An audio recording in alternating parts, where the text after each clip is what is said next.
Hello, everybody. Welcome to, well, we can't do our typical movie commentary thing due to this quarantine shit going on. So we're going to just kind of do a deep dive into a classic film that we all love very, very much. A recent classic, too. Yeah, a recent classic, a modern day classic. Let's start by taking a quick look at the trailer. It'll kind of be a slideshow for Paul and Scotty, but nonetheless, they've seen it. They know. Thankfully. They know this masterpiece. So let's do that, huh? This is the trailer for The Fanatic. Yeah, rapid trailer. Oh, it's over rapidly. I'm fine. Oh, this trailer ain't going nowhere, Scotty.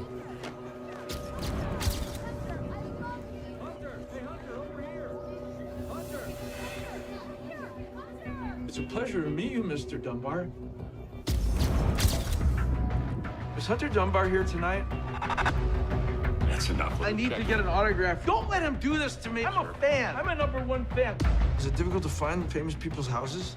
I use my Star Map app. You have to be careful. I don't want you to be accused of stalking. Hey, you can't just come to my private residence looking for me. Listen, pal, I don't know how you found me, but I don't ever want to see you in this neighborhood again.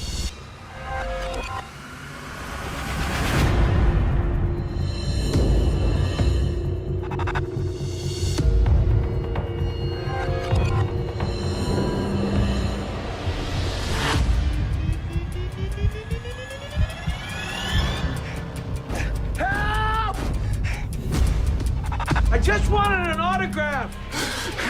Wait! Out of your mind.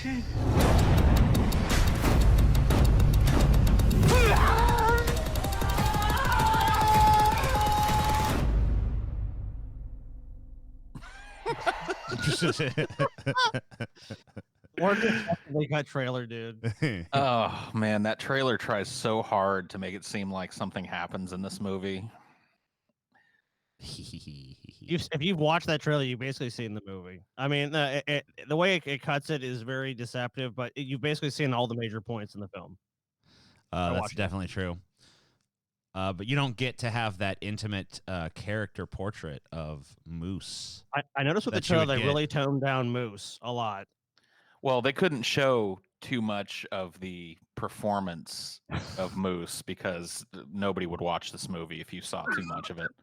I disagree with. I already disagree with you right out of the gate because that was my. Of course you do. That was literally the selling point of this movie. Like, I think that they should have fucking leaned heavy into like he's a retarded Spurg Lord because that was probably my favorite part of this movie. In fact, I'll be honest with you, when I was watching this movie last night, at about the halfway point, I'm like, am I gonna be the defender of this movie? And then everything just got so much worse, and I was like, okay, I'm not. But you know, I'm glad because it would be really tiring to try and fucking counter somebody who was kayfabing. No, I mean not kayfabe though. I mean, like I was legit I was legit entertained for the first half of this movie, but then it went so far off the rails I couldn't really defend it anymore, even to myself. So I was like, But I got to admit, I really do like John Travolta's performance in this movie, whatever the hell it was. And I think he proves that you actually can go full retard. Well, I guess when we get to discussing the characters, we can absolutely decimate you on that point because he's fucking awful in this movie. I kind of laid us out a little list of talking points. Yeah, go ahead. You have the document here. You lead the discussion through. Take us on a magical journey through. I've actually seen this movie now twice. I watched it on my own, and then again last night to take notes and take screenshots and shit for this. I spent about 3.5 hours with this movie last night, and I got to tell you, when I'm done with this, I don't think I will ever even think about this movie ever again. One of the first things that stands out to me about this movie happens before the movie even starts. Yeah, I know exactly what you're talking about. And it's the insane number of producers and production companies. 2, 3, 4, 5, 6, 7.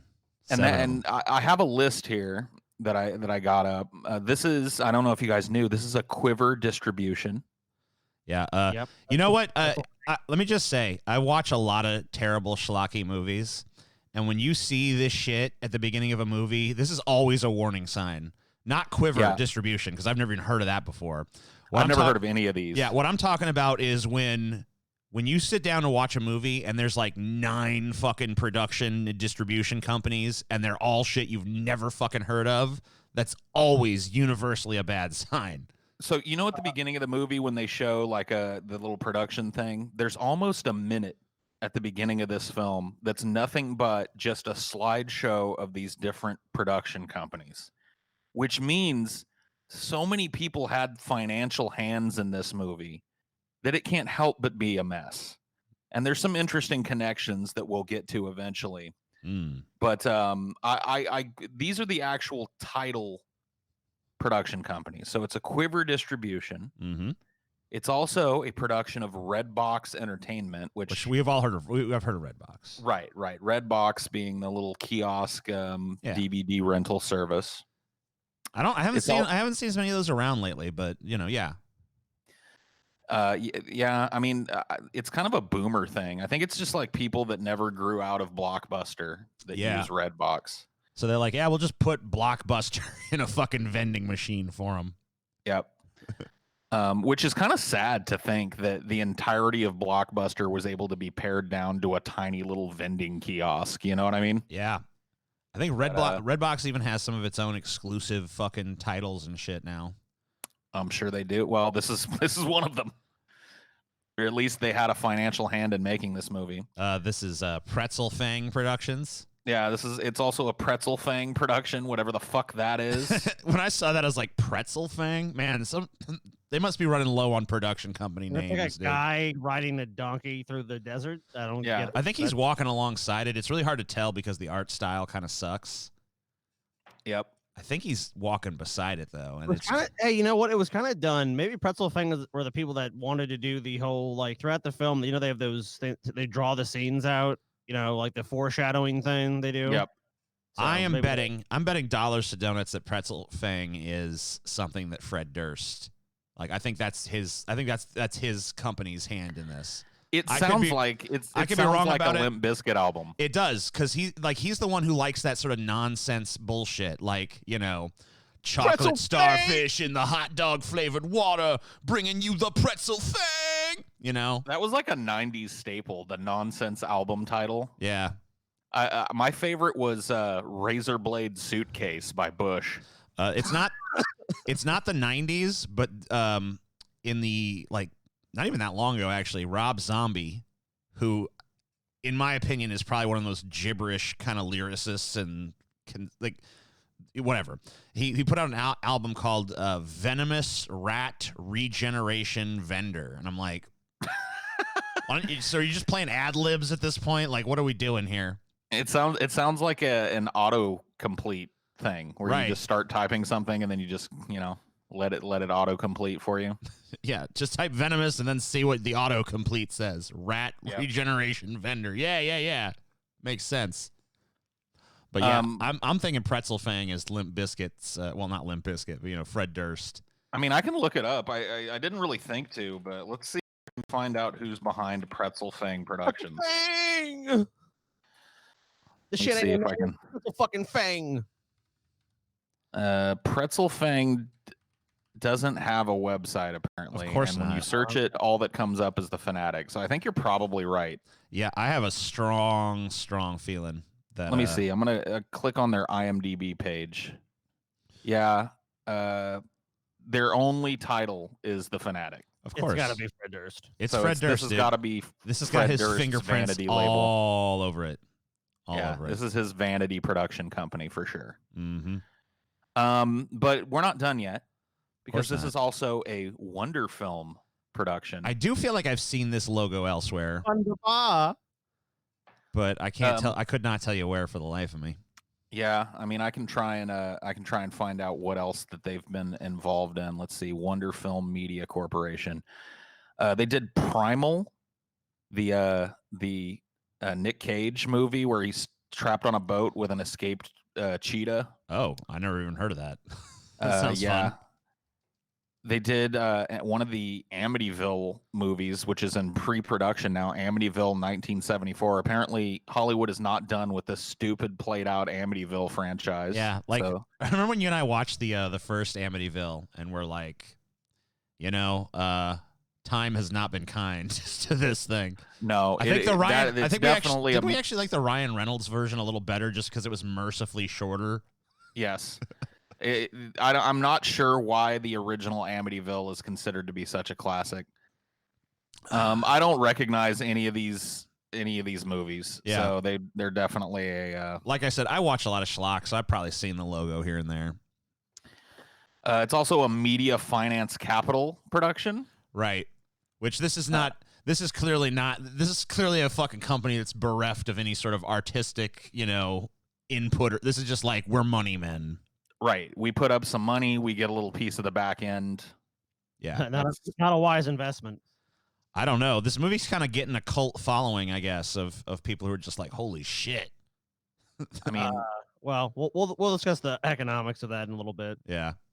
It also didn't really look like it spent very much on it. Probably John Travolta was the most expensive fucking thing in this movie, for sure.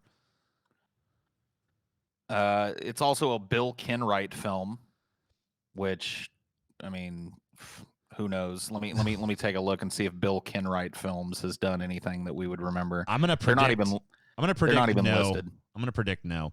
This Bill Kenwright Films. This is probably the case where like Bill Kenwright is some guy who's loaded, who Fred Durst went to him and is like, I'm gonna make a movie, yo. You want to be a producer? And then Bill Kenwright's like, yeah. If you look into it, which I did, I come through interviews and stuff. John Travolta said he basically helped put the financing of the film together. So right. I'm assuming that's what happened there.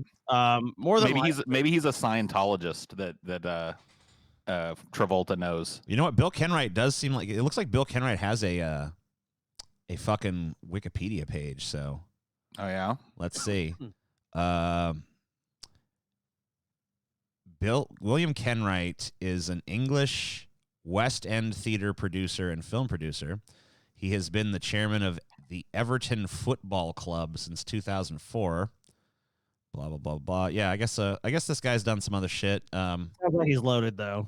I don't recognize any of these other movies he's been involved in, but he's done like a movie here and there since like 1991, but none of them anything you'd ever. So he's just a rich guy that sprinkles some cash on the movies for a little percentage of the back end every now and then. Yeah.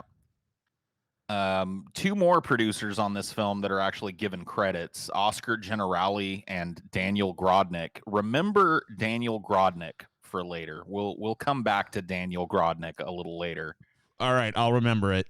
But these are a couple of other guys that apparently had their financial hands in the making of this movie.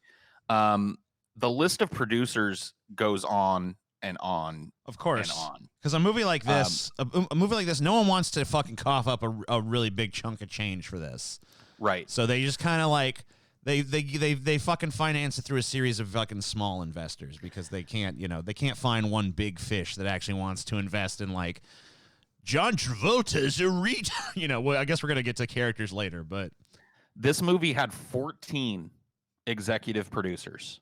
I am 0% shocked. Jeff Bowler, Randy Chirach, Neb Chupin, Charlie Dorfman, Fred Durst himself apparently threw some of his own cash in on this. Oscar Generali, Naomi George, David Gilberry, Daniel Grodnick, Bill Kenwright, Barry Meyerowitz, Steve Potts, Jeff Sackman, Richard Salvatore, Brett Saxton, Kirk Shaw, Daniel Shepard, Sarah Sulik, and John Travolta are all listed as either producers or executive producers on this film. So for those of you that may not know it, like TJ said before, this is never a good sign. It is never a good sign when you have this many hands in making a film. Well, the reason why it's a bad sign. Well, there's two reasons why. The first reason why is it shows that you have such a bad script that you couldn't actually interest anyone with clout into putting enough money to get it fucking made. So you had to go to a bunch of people and fucking try to fucking scrounge money together. So that's never that. I guess that's not never a good sign, but that's not usually a good sign. But then the other problem is that when you have this many producers, there's that many people who want their input heard on the production, because no one puts up money on a movie and then doesn't want to fucking, stir the pot. That's what you buy with a producer credit. You buy input on the filming and script and casting and all of this shit. And then at the end of it, you end up with a movie being assembled by a committee of like 14 plus people. Right. You know what they estimate the box office, the budget for this movie is? I don't know what they're. Oh yeah, let us know. $8.5 million. No. Yeah. No. Yep, that is the estimated budget for this movie. If this movie's budget is $8.5 million, then that's some Hollywood accounting. They paid John Travolta $8.2 million. Yeah, either that or they just partied on most of that money. And because look, there is nothing in this movie like this movie. This could be like if there wasn't John Travolta in this, I would believe this was like an indie movie shot for like $100,000 or something. Because there's nothing in the movie that costs money. No, there's no sets. There's okay. So like as far as actual sets go, like a lot of it's just shot on the fucking streets of Alabama, because they're not actually in LA. They're in Alabama shooting this. Yeah, all the LA shit's pretty much just B-roll or just John Travolta drive around a moped. Interesting enough, as we're talking about the economics of the film, do you guys know how much the opening weekend it did? It did have $2. Limited opening, 52 theaters. It did $3,153, about $60 a theater. Right. Because no one wants to see this. $60 a fucking theater, dude. Oh man, that's sad. See, they should never look. They should never even have tried for any sort of theatrical opening for this. This should have been direct, right to fucking VOD. Well, you know why they did? Because I read all through all the interviews of this. Unfortunately, Fred Durst actually was the common sense person in that equation, which is very odd to say. But John Travolta was kind of like, I want a theatrical release for this movie. So that's pretty much one of his sticking points for doing the film. I see. A theatrical release. So Fred Durst kind of like. So Fred, Amazon Prime, Netflix, Hulu, something. So basically, John was like, no. Yeah, what you're telling me is that Fred Durst knew what he'd made. He was like, yeah, this is like a direct to VOD kind of movie. But John Travolta is like, I'm a star. This is gonna open theatrical. It's like, what? He is on a different fucking planet, man. He's on a different planet if he thinks this is a theatrical fucking quality movie at this point. Because this does not belong in the theater at this point. Like maybe in the fucking, maybe back in like the 70s or something when you had fucking, you really had like a showcase for like a schlock movie in the movie theater. But that shit don't exist anymore. In the 70s, this would have been a drive-in movie. Right. Or like a fucking, like it's basically like, it's like a kind of grindhouse kind of film.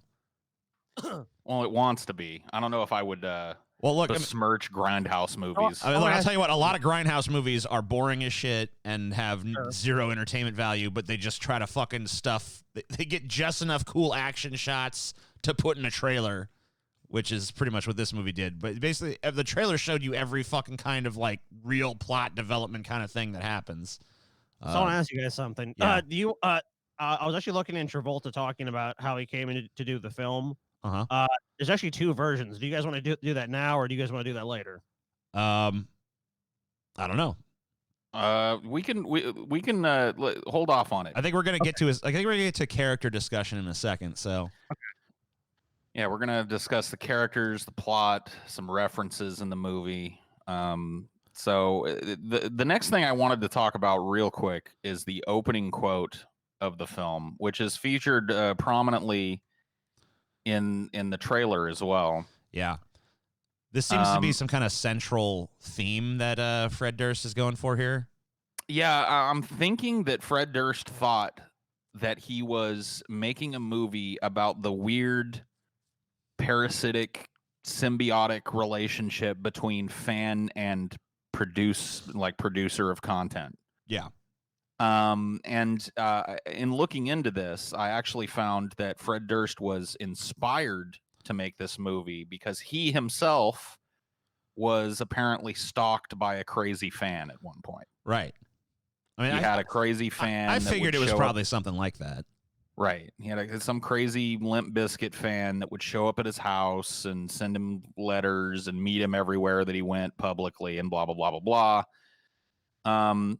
The funny thing about this quote, and you see here it's attributed to Hunter Dunbar, who's a character that we'll talk about here in a second.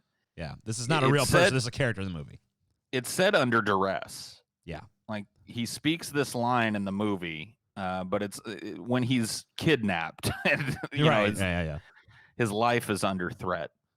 But yeah, to Fred Durst, this was a very central theme in this movie. Yeah. I don't know if it really plays out in the actual film. I don't think it really does. I think that part of the problem, and I guess we'll get into it when we start talking more about the characters, but I think a big part of the issue is that, you know, you created such a over-the-top caricature of the obsessed fan that it doesn't really resonate as anything real. And then the other problem with it is, I mean, I think it's kind of a cool concept because you do kind of hear performers say this kind of shit, you know, to kind of like blow smoke up their fandom's ass. Right. Like, oh man, without you, I'm nothing. Yeah. And obviously, you know, that you could, there's some fucking interesting, fertile, like philosophical, social fucking ground you could fucking explore there. This movie doesn't have the fucking wits to really do it, but you know, I mean, hey, at least they had a concept going, I guess. Yeah, they had a central vision, even if they didn't stick to it or accomplish anything of note with it. Yeah. Well, it's right in at least one aspect, because when he says in the movie, it's just paying lip service, and that's usually what something like that is said. What it usually means, it's just lip service to people and say, "Oh, I appreciate you guys coming out or supporting the project or movie or whatever the fuck it is." It doesn't really. It's not really a sincere statement generally. By the way, thank you guys for being patrons. Without you, we're nothing. Yeah, without you, we are nothing. Nothing. We're but worms. Now untie us, please. So let's get a little bit into the principal characters of the film. And I kind of put them in order of what I perceive to be their importance to the plot. Gotcha. And I left out any side character, except for maybe one. I kind of put one or two side characters in just because they did end up having an important role in the plot. And there weren't really too many side characters anyway. I mean, there were a few if you think about it. There was a few, but there weren't too many. I mean, like they're really just window dressing. I mean, it wasn't like you know, like one of the things you and I talk about when we were talking about Silence of the Lambs is like, wow, every fucking side character is just so like rich and developed, even though they don't need to be. Like they could have just had some throwaway character here to fucking put a few expository lines together, but instead they like really developed a character even just for this one little scene. Yeah, but in this movie's got the opposite of that. So. I mean, I feel like they could all be thrown away in this movie. There's not any character that's ever really fully fleshed out or developed. Even the main character, Moose. That's true. So that's who we're looking at here. This is, of course, John Travolta playing the main character of the film, Moose, or Moosey, as he's called. Moose. Now, a fun little fact before we start digging into this character, he's wearing a wig here, which is very strange. We'll get a better look at some different angles on this haircut that they did for Moose. It's a strange side-shaved mullet. Apparently, at the same time he was filming this movie, John Travolta was doing another movie I've never heard of called Swapping Paint, where he was bald. Yeah, and I think he's bald right now. I think that's just how he's rolling at this point. So they made this ridiculous hairpiece for him. And I guess the first question I want to ask you guys, having seen the film recently, is he retarded? Is this character supposed to be retarded? Is he supposed to be profoundly autistic? What exactly is he? You go first, Scotty. Reading about what Travolta said about the character, the way that he's claims he's trying to portray this character is that he is autistic or he's on the spectrum. He's not mentally ill. He said when he played the role, he did not have mental illness in mind. That being said, the way the character comes across, he basically comes across as a retard. I got to say something here about that. John Travolta is a Scientologist. And in Scientology, there is a heavy stigma against mental illness. This character is mentally ill. Oh, there's absolutely no way that this character doesn't have profound psychopathic issues. Clearly. But it is really hard for me, having had a little bit of experience with people on the spectrum. He does not come off as autistic in this movie. And if I were an autistic person, I think I'd be a little offended at this portrayal because he's retarded. In my mind, he's not autistic. We're not talking about a social disability here. We're not talking about social awkwardness that comes with ASD. He's retarded. He's got a very low IQ. But the problem with that is that some of the actions the character takes are would require some basic modicum of intelligence. The character obviously has an encyclopedic knowledge of movies, at least the kind of movies he likes. Sure. Some of the stuff he does, like later in the movie, like breaking into the guy's house and just kind of staying in there for hours while there's other people in there. I mean, some of it's luck, but a lot of it, is the rocking behavior. That one, he rocks constantly. Yeah, he does the TJ, which I do as well. I was like, oh fuck, he's doing my rock. That's gonna come up in the fucking discussion. Oh, for sure. Definitely, dude. I thought of you every time he would sit down. I'm like, dude, he's doing the TJ. I don't know what the fuck is going on with this character. It kind of struck me as sort of autistic and then sort of retarded at the same time. But I couldn't put my finger on this is the specific disability, but there's a point where he doesn't know what bolt cutters are and he doesn't fucking look it up. It's dude, if this dude was really this big movie buff, he's seen a pair of bolt cutters in a movie at some point, it just seems like it's, his mental disabilities seem to be the product of really just inconsistent writing and very little care shown for honestly portraying whatever mental problems they're trying to give him. It suffers from a lot of bad movie pitfalls, and one of them is because plot. Nothing's established. It's just because plot. Oh, we're going here because why? Because plot. The movie tells you a lot of things, but doesn't really ever demonstrate the need for those things to happen or why they're happening. Or sometimes when we get into the plot, I'll demonstrate it to you very early on how this movie makes no fucking sense. Oh god, yeah. In the narrative, but I know we're doing characters. The narrative is gibberish. So I got some more pictures of Moosey. I know, I do. I was just about to switch to the next one. One thing that I wanted. Fucking best, dude. One thing about this performance, I think I agree that it's not a good performance. By any sort of this is not going to win the Academy Award. It's going to win a Razzie, if anything. It did actually. It did. Yeah. So there you go. But in terms of just was I entertained by this performance?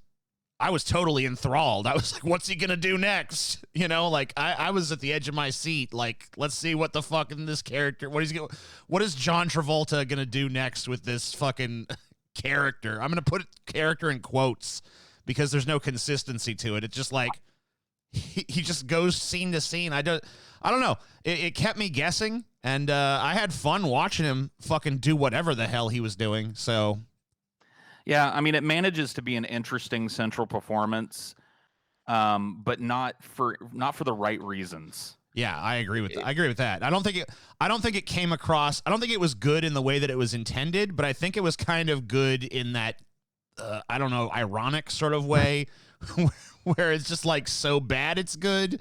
Well, no, it's in this no man's land. It's not fucking Dustin Hoffman in Rain Man, and it's fucking what's that? It's Simple Jack from Tropic Thunder, dude. It's just it's memorably bad.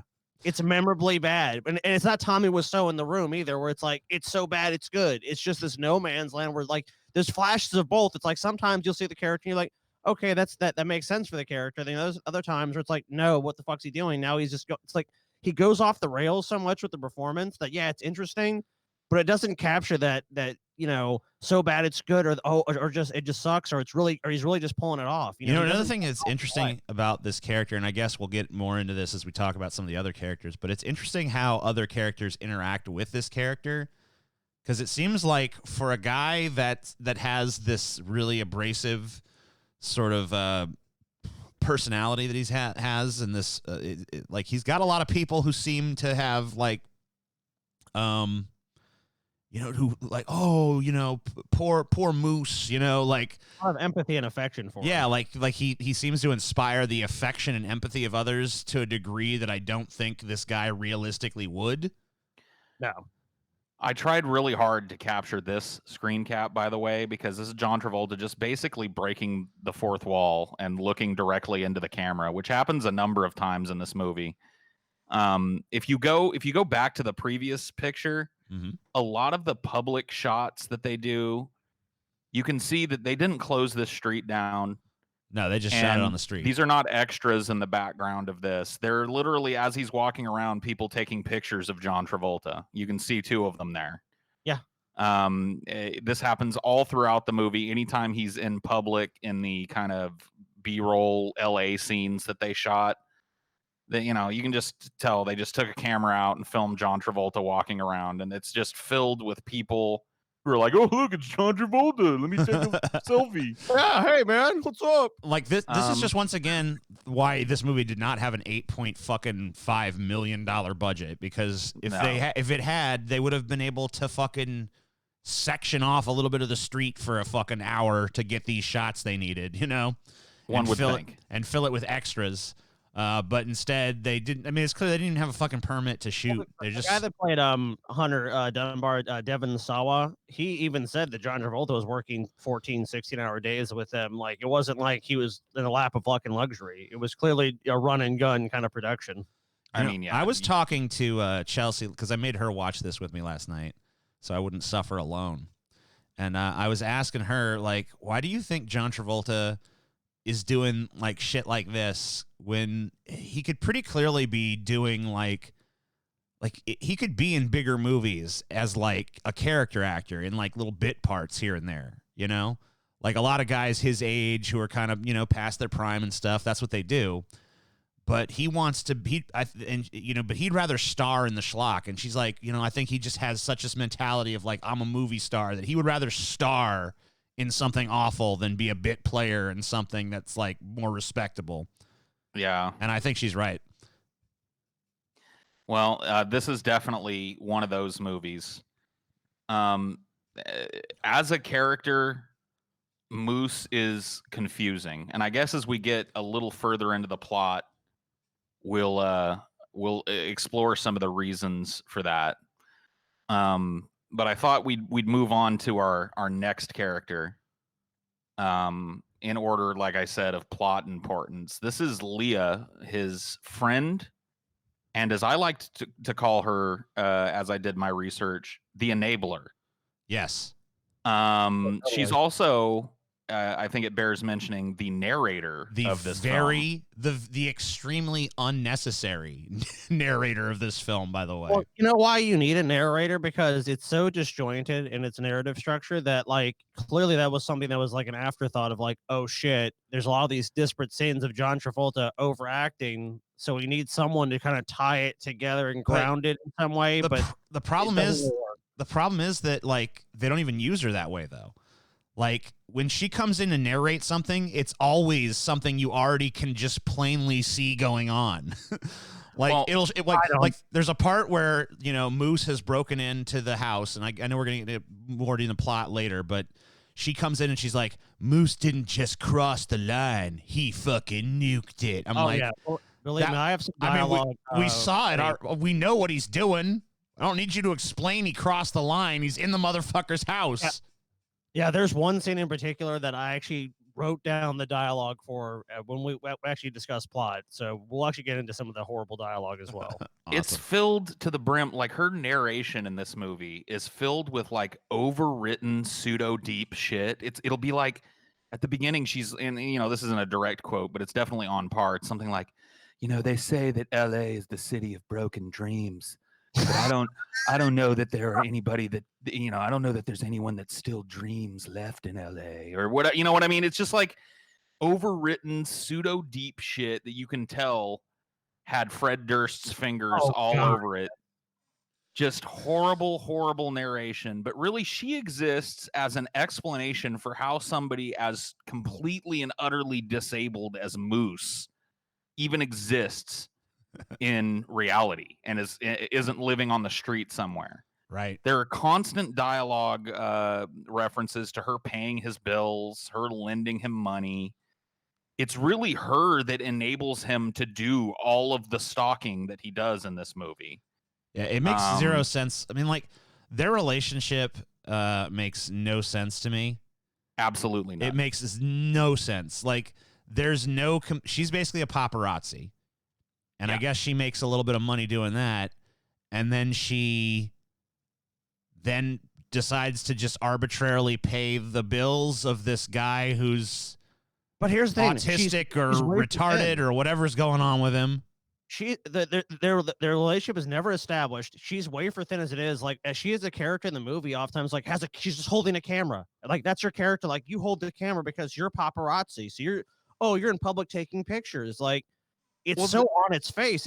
There's no subtlety to the performance at all. It's just like you are what you do. That's it. Her character doesn't exist to be a character. Her character exists to explain how a giant, ridiculous, stands out like a sore thumb retard like Moose is able to sneak his way into things. Like, at the beginning of the movie, she helps him sneak into some industry party that Hunter Dunbar, his obsession, is going to be at. And she literally has to boost him over a fence. So it's just like her whole character just exists to give him access that he normally wouldn't have because he's just incapable. And there's no point to her character other than that. And it doesn't even make sense as the movie's plot drags on why she would bother. Like, why she would continue to enable this ridiculous, unlikable character, right? And to do creepy shit. It just goes. I think the movie I really think that this movie tried to make Moose identifiable somehow. And it like there's so many things that indicate it. Like, there's so many characters who are like portrayed as like, oh, this is like a good-hearted character that's like trying to help this guy out, and they're all like super sympathetic towards his plight and shit, and like, oh, poor Moose. They got this bitch who like basically enables him in every corner, but then chastises him. Like, she knows he's an obsessed, engenders any sort of sympathy. She knows he's an obsessed stalker, but she enables him to do that and then chastises him for doing it. There's a fucking security guard who's like, you got to stand up for yourself, Moose. Oh, God, that generic fucking shit. And then there was another character, I think, that fucking... Oh, yeah, the store owner that gave him, like, the deal on the fucking vest. It's like, I can't say no to you, Moose. Like, there's so many characters in this movie that have, like, this sympathy towards Moose and shit. And it's never explained why. Yeah, and there's really no reason why they would. I mean, any like person with a decent head on their shoulders would see that this dude is dangerous and would not enable his shitty behavior by continuing to be a part of his life. But he's somehow surrounded by people who continuously make all of his creepiness possible. And this is the most nonsensical one. Leah in this movie, like I said, she just exists to make sure that we as an audience can understand how Moose gets himself into these situations. Yeah, but it doesn't really resolve that, because all it does is raise the question of like, why is this chick hanging out with this guy again? Right. Because their relationship just makes zero fucking sense. Another thing with her is, and the performance. I mean, she is like as over the top is John Travolta is this character's phoned in. It's like a lot of her reads on dialogue and scenes just like, don't do it. It's like, what the fuck is this performance? Like, it's like I'm guessing that Fred Durst was like, since John Travolta's over the top, you're gonna be fucking underwhelming. And there's just nothing to that performance. Like it's like the guys in this movie are like amped up, and she's just like she's basically comatose. Yeah. Next in line is Hunter Dunbar, played by Devon Sawa. He is the object of Moose's obsession, I guess. Yep, this kind is of a B-movie actor. Yeah, who does a lot of schlock horror and schlock action. I thought for sure that I'm so glad. I will actually give this movie some slight praise. I've seen so many of these movies done where there've been a few of these movies where like someone stalks a celebrity or someone is a celebrity, and if you're gonna try to say that this is like some A-list actor, you got to really put some production value behind it. So and so when a lot of the times these lower budget movies try to portray someone who's an A-list actor, they do a really bad job of it because they don't have the budget to portray that. Right. So I'm glad that this movie at least recognized that like we got to make this guy a B-movie actor, and just make him like a schlocky sort of horror actor that this Moose character is obsessed with horror movies and loves this guy, has seen everything he's ever done. And including Ghost Train, which apparently is terrible. Right. Space vampires. Hunter Dunbar is actually written, for the most part, as more unlikable than Moose. See, I kind of had a different perspective on it. Every scene he's in, he's pretty much being a jerk. But see, here's the thing. In the scenes where he's a jerk, I always felt like he was justified in his jerkiness. It's like they wanted to paint him as kind of a villain. Him being an asshole is supposedly in the plot kind of what sets Moosey off onto his ultimate, kind of invasion of this dude's life. But every time, like, he's an asshole to Moose, it's justified. Yeah, but it's not like we don't just see him be an asshole to Moose. We see him be an asshole to pretty much everyone else around him. There's really nobody else around him. He's kind of an asshole to his ex-wife, but she's being a complete cunt to him. Right.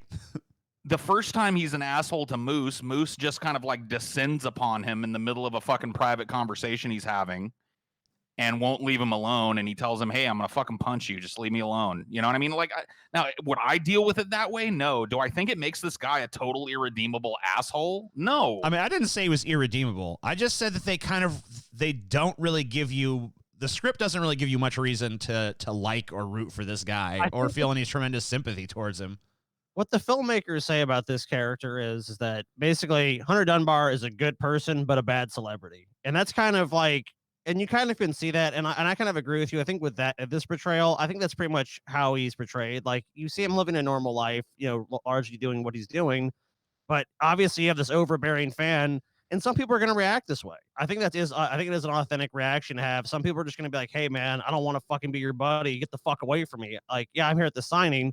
And this is the appropriate place for this, but you're fucking invading my privacy right now. Plus, he makes his kid.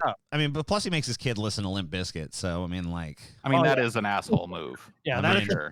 Come on, that's crossing the line. I just found that this, and maybe you guys disagree. I found that this script's attempt to make Hunter Dunbar a villain in this movie fell flat.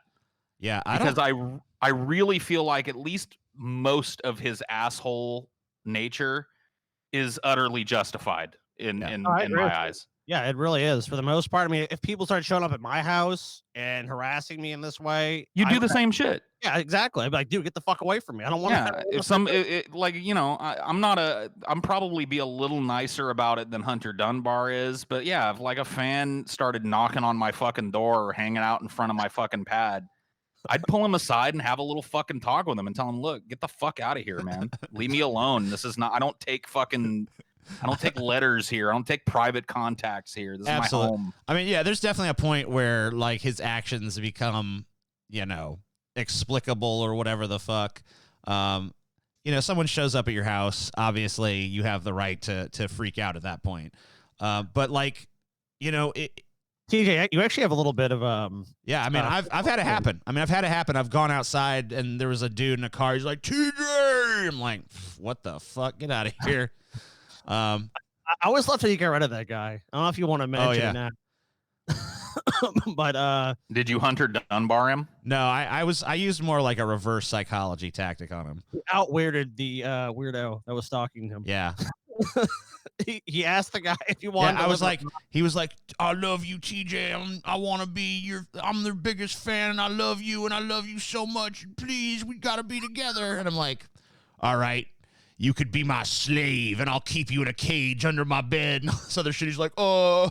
And then he left TJ alone. It worked. Yep. So you have to out-weird the weirdo. You did. So yeah, you had a better strategy than Hunter Dunbar, apparently. Yeah. I mean, yeah, Hunter Dunbar just goes with like physical threats. I'm gonna punch you good, buddy. I'm gonna kick your ass. I'm gonna make you eat your teeth.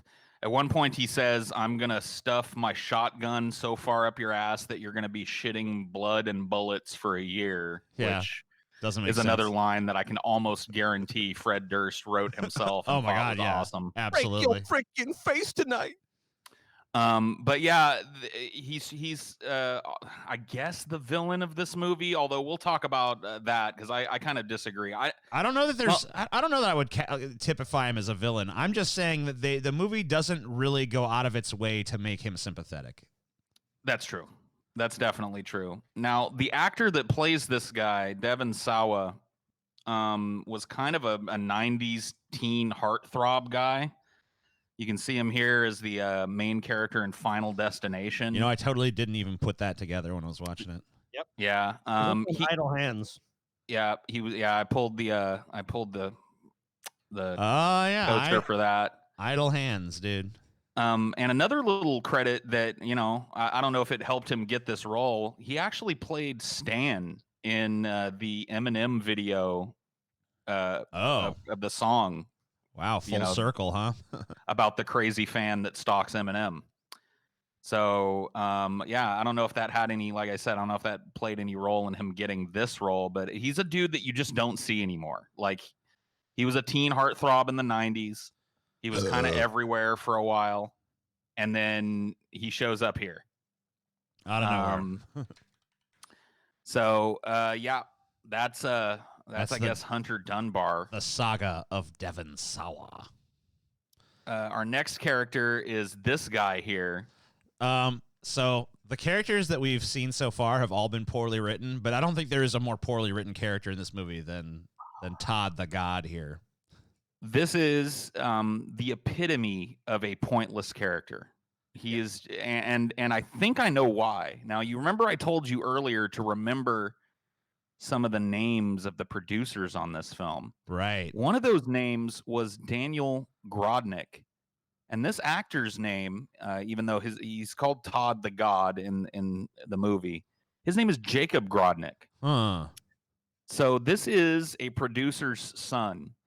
Nepotism, and I would be willing to bet yeah. I would be willing to bet that this character wasn't even in the original script and was written in for a little bit of cash.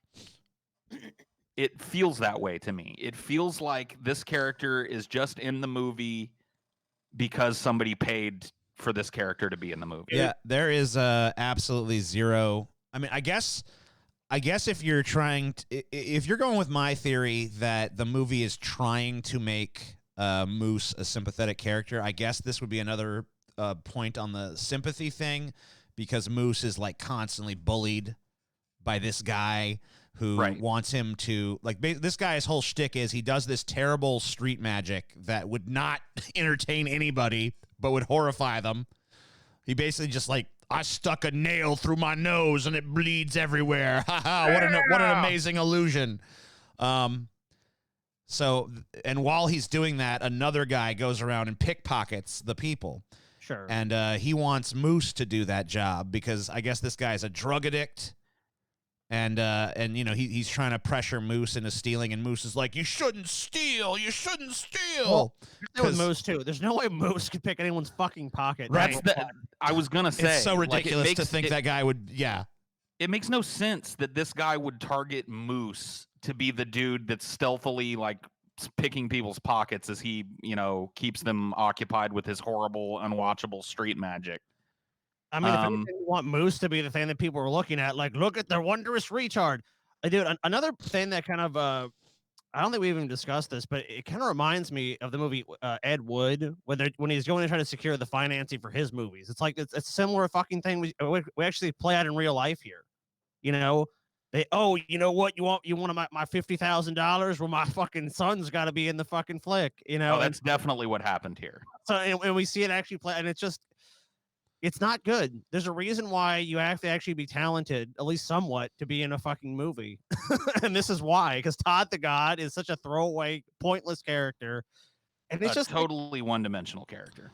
And he stands out as being one-dimensional in a movie of one-dimensional characters. Right. And I mean, like, the only function that you could even maybe say he serves is as just a bully character to kind of help push Moose over the edge that he needs to go over in order to do what he needs to do for the movie. I feel like they could have excised this character. Absolutely. And the story would have been completely the same. Like, it doesn't, if that's what they were trying to do, if they were trying to ramp up the pressure on Moose, this character doesn't do it. Moose gets there without this character, which is why I honestly, genuinely think that this dude's dad just, gave the movie $200,000 and said, "Hey, with this check comes a part for my son, who's trying to be an actor." Yep. And it's just horrible. It's a totally useless and worthless performance. It eats up way too many minutes of screen time in an already mercifully short movie. It could have been shorter, because this guy's everything that this guy appears in could have just been left on the cutting room floor. Yeah. I mean, look, I honestly feel that way about Leah, the narrator chick, as well. Like, I don't feel like her narration added anything, and I also don't feel like her character was necessary. Like, you could have still just had this guy stalking the celebrity. I didn't need an explanation for how he's able to afford a house, especially one that doesn't make sense. How is he able to find these stars? Like, he's obsessed with social media, so it doesn't really fucking go too far to think he could find the Star app on his own that he uses to fucking stalk this dude. Yeah. I mean, like, and that's all they are, they're exposition machines. They go, oh well, let me explain more plot and more things that are happening, and okay. Yeah, that's basically her purpose. Is she's like, hey, here it's late, it's mistress exposition. All right, I know we're done. Durst, obviously, and the other guy whoever wrote it, I'm sure the other guy probably just cleaned up Fred Durst's mess. His dialogue style is almost entirely just exposition. He never actually develops any of the characters. He never gives any of the characters a backstory. What's Moose's backstory? No idea. What's Leah's backstory? We get wait a minute. Tiny, we get a tiny glimpse. We get a backstory for backstory. Moose, man. His mom was a slut. We'll get into it later. His mom was a slut and left him at home watching stupid movies his whole life. But it's in a 10-second flashback scene. I think in the middle of the movie. I think like character development. Maybe it's a tiny bit, but that's so. This is that's such a fucking contrived plot device. Yeah, this is Dora the Explorer. This is the last character that we're going to talk about. By the way, Paul, you really fucking dropped the ball on not pulling the security guard, because fuck the security guard. He may as well not be there. None of them. Okay. The only reason I pulled this chick is because she ends up being important to the plot, even though she's in about 2 scenes. This is Hunter Dunbar's maid, Dora. There's an odd scene in the movie where she's freaked out because she's caught Moose skulking around the backyard. And Hunter Dunbar is like comforting her and then kisses her. And she's like, oh, I don't think we can do this anymore. That's really her contribution to the plot, is we're supposed to, I don't know, I guess it was to villainize Hunter Dunbar some more, like he's making moves on his maid. He even mentions it later in a phone conversation that Moose overhears, where, and it's such a totally throwaway thing. He's I kissed the maid again. Yeah, Hunter Dunbar's like talking to, I don't know, his agent or his manager or whatever, and he's like, "Oh, I think you should know, I kissed the maid again." Yeah, I don't know, I'm just stupid. And it's just like that goes nowhere. Yeah, it literally contributes nothing to any sort of plot going on in this movie. But she probably constitutes the most ridiculous plot point in a movie filled with ridiculous plot. Her character exists basically to be murdered in a fit of rage at one point by Moose. And then I guess her corpse lays in the backyard right like this for 3 or 4 days, as far as I could tell. Yeah, it was the weirdest goddamn... Like, when me and Chelsea were sitting there watching this movie, she asked me at some point, like, have they found... Like, because she'd walked out a couple times to go do other things, because, of course, who fucking is enraptured by this movie? And she's like, have they, like, found the maid's body yet? I'm like, nope. This happens a little before the halfway point of the movie. Right. And then it just goes on and on and on and on and on. You're just like, has no one noticed that the maid is just dead in the yard yet? I mean, like, does Dunbar ever look out his window? She's not.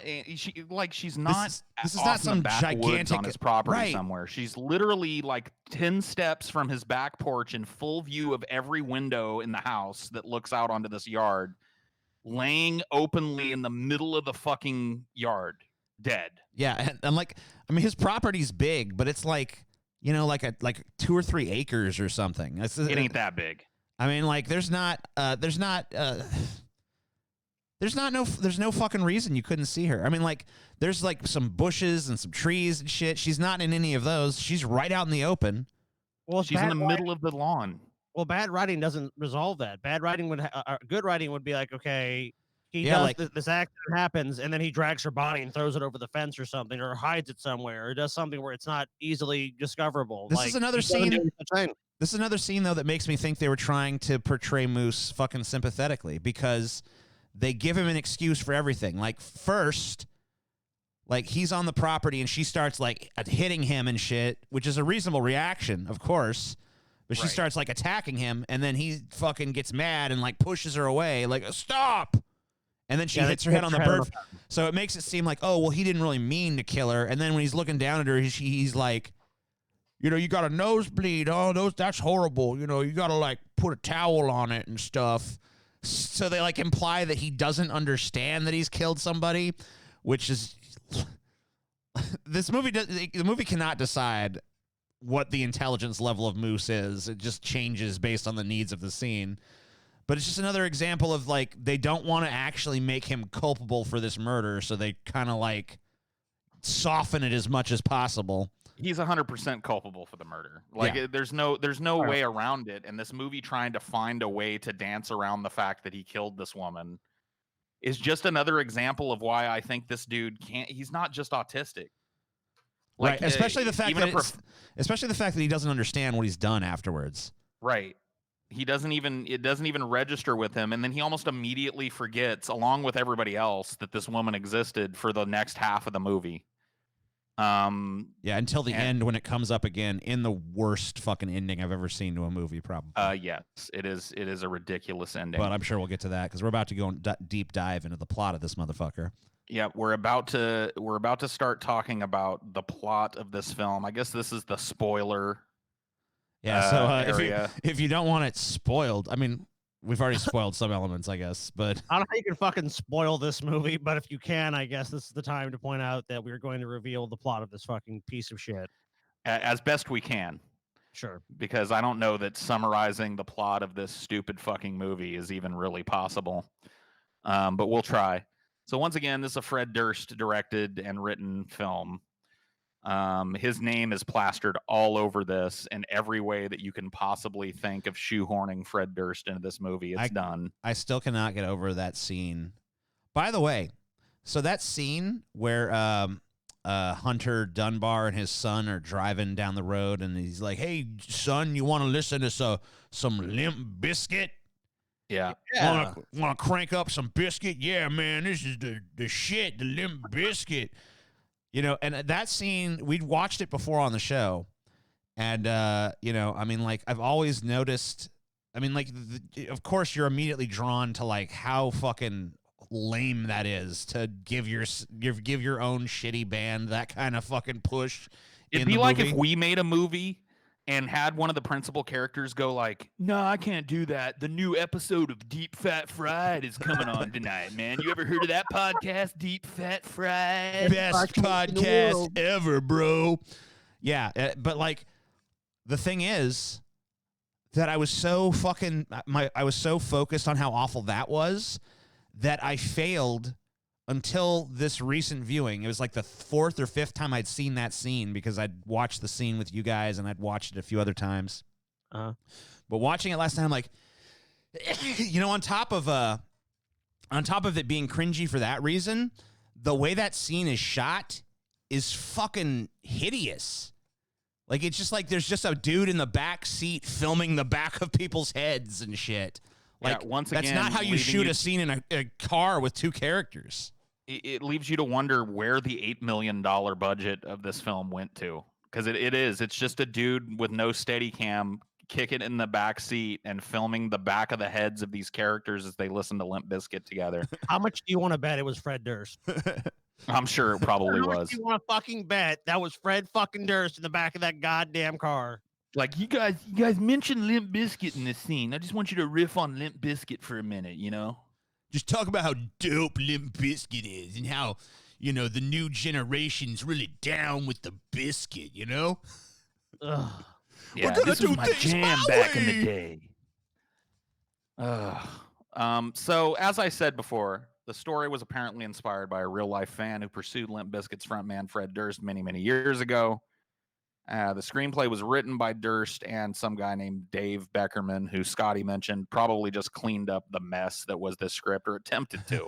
As well as he could.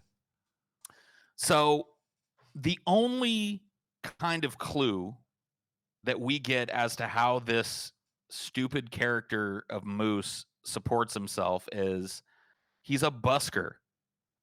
If you've ever been to Hollywood, you've seen these dudes, you know, on a Hollywood Boulevard in front of the fucking Man's Chinese Theater and around those big touristy areas, dressed in costumes. They're basically running a scam.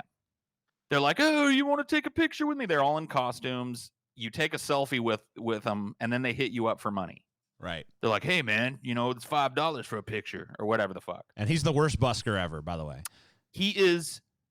There's absolutely no way that he would make $1 doing this. He wouldn't make a fucking.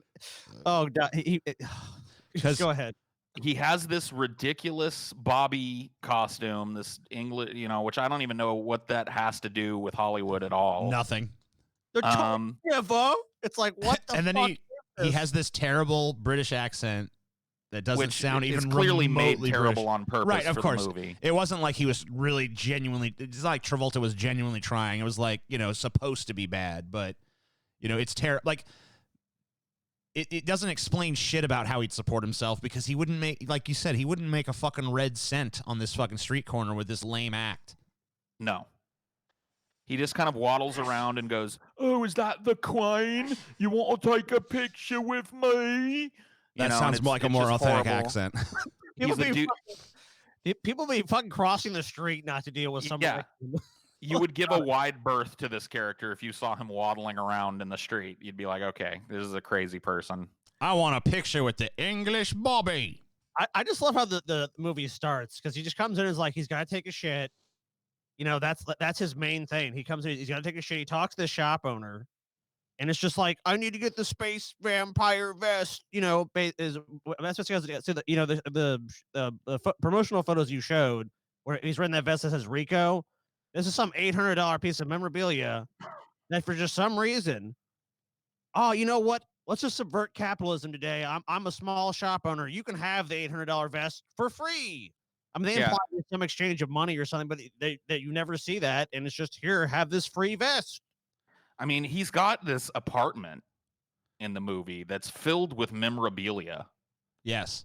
And there's absolutely no way for you to know how he would afford this memorabilia when he's living on the dole from his friend and busking for maybe $5 a night dressed up as a fucking English policeman. And but he's got this big apartment. I mean, it looks kind of shitty, but it's huge, and it's apparently in Los Angeles, so it'd be a fucking expensive place to live. It's like you said, literally filled to the brim with movie memorabilia. All the lights, like there's no, they don't really fucking imply anything about financial distress other than saying that he has to borrow money from his friend Leah here and there. Right. But like, another thing, I think another thing we haven't really touched on is the pacing. So we have this opening scene in this comic shop, and then we basically get this dreadful sort of inept credit sequence, which, you know, it kills the pace. It's just, basically, this is what I actually wrote this about this. If you enjoy bad mulch, shaky low camera footage, and watching John Travolta ride around a moped, then you're in for a cinematic feast. If you're like any sane person, it's just out of pace for the film. It really is. The opening credits of this movie are filled with that shit I mentioned earlier, where it's like John Travolta's riding around on a moped and normal people are recognizing him and going, "Hey, it's John Travolta," you know, and taking pictures of him. Like you get no sense of like this guy just being a normal part of the background radiation of Hollywood. You know what I mean? Nobody would look up and even notice a person like Moose, but everywhere he goes, there's, you know, in these public scenes, there's people taking pictures of him and pointing at him and shit. Like they say about LA, you couldn't get arrested. You know, I mean, like, so that's the truth. If he's like just another average fucking slob on the streets of LA or weirdo, no one's gonna give a fuck about him. You know what I hated? Another thing I hate about this movie is how stupid that scene is. Actually, we go through the credits, we get to the beginning, we establish Moose as some weirdo that's obsessed with Hunter Dunbar, and he breaks into this party, but that makes no sense. It's a pointless scene, and I can even prove it to you. Number one, he meets the guy who's obviously his little buddy at the shop, and he says there's going to be a signing the next day at the shop. Yeah, so why does he need to break into this party? That's what I'm saying. He's got the hookup. So that whole party scene, it's totally fucking pointless to the script, and like even on the script itself, that scene should have been excised because it's not necessary. Oh, it goes. Well, to here's the thing, though. Party. Here's the thing, though, Scotty. If you cut out all of the unnecessary scenes in this movie, what you have left at the end is not a movie. You've got 15 minutes of John Travolta talking like a retard. I mean, that's basically all you got. Yeah, but I'm saying, like, even in the context of the universe that that's set in, it doesn't make fucking sense because I mean it just sets up because he doesn't get to see Hunter Dunbar at the party. Hunter doesn't show up at the party, so nothing goes on. And the plan is that Leah, being a paparazzi, knows that Hunter Dunbar might be at this industry party. And the plan is to have Moose bring some bolt cutters, I guess, to break into some back area so he can walk around the party. Like, she has to know that this dude is not going to last very long at an industry party. No. She's his friend. And predictably, she boosts him over the fucking thing. He walks around for about 5 minutes before he, you know, gets inappropriate with somebody and gets bounced out of the fucking gig. That's the whole scene. Yeah, and then Leah acts like shocked, like, I can't believe you would do that. Like, you know this guy, right? I mean, like, you're inexplicably friends with this dude. You know that he's fucking weird as hell. You know he's going to fucking go up to some celebrities at the party and be like, "Oh my God, you were so amazing. I'm your #1 fan. Please sign my butthole." You know, it's like... It's crazy, too, is then she lectures him, like, she goes like, "I put my neck out for you." It's like, you helped him jump a back fucking fence. You didn't jump the fence with him and wander around the party. Like, you're just waiting out front to get a fucking shot. So you didn't really put your neck out. I mean, even if she did, you don't feel any sympathy for her because she put her neck out for a dude she knew couldn't last 5 seconds in a room. Like, there's no way he's going to blend in and be cool. No. You know, if you're going to do something like that, sneak into an industry party to try and get somebody's autograph or to try and meet a celebrity, you've got to have at least a tiny shred of social acumen to kind of blend into the background and not stand out like somebody that shouldn't be there.